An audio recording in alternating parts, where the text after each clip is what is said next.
aide-mémoire de la vie dans la divine volonté. Efforcez-vous d'être en conversation continuelle avec Jésus toute la journée, tous les jours. Priez constamment « Jésus, j'ai confiance en toi, que ta volonté soit faite et que ton règne vienne. » Sans cesse, remerciez-le pour toutes choses.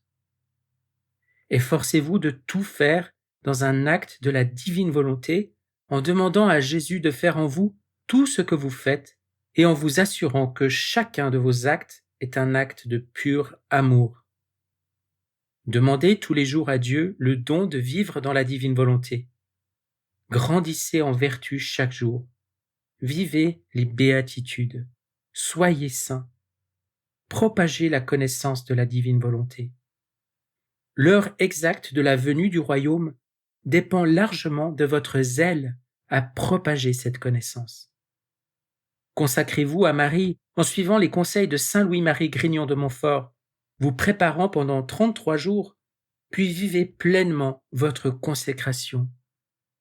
Priez le chapelet tous les jours et priez-le en famille.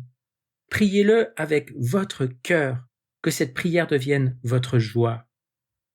Gardez toujours votre chapelet à portée de main. Portez un crucifix, la médaille miraculeuse et le scapulaire brun. Avec douceur, grâce et naturel, profitez de chaque conversation pour évangéliser, même en semant ne serait-ce qu'une toute petite graine.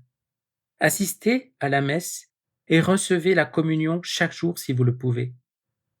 Priez le chapelet de la divine miséricorde chaque jour et vivez les révélations de la divine miséricorde données à sainte Faustine.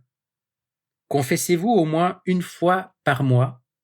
Mettez à profit chaque souffrance.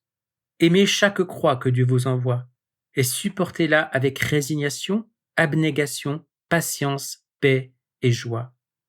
Ne manquez jamais de dire au moins « Jésus, je te l'offre » dans chaque situation de douleur, inconfort, mécontentement, déception, tentation, etc. Assurez-vous que vous faites régulièrement des œuvres de miséricorde.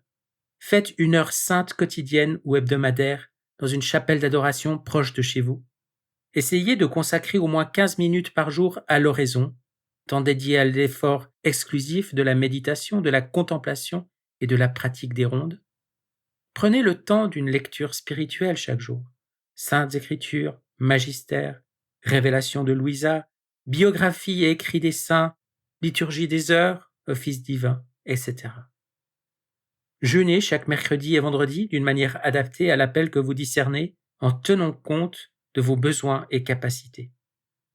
Veillez à ce que votre foyer soit un lieu sanctifié, propice à la croissance spirituelle de tous ses membres. Le royaume viendra, un Nazareth à la fois. Imitez l'exemple de la Sainte Famille, consacrez-lui votre famille et demandez chaque jour son intercession.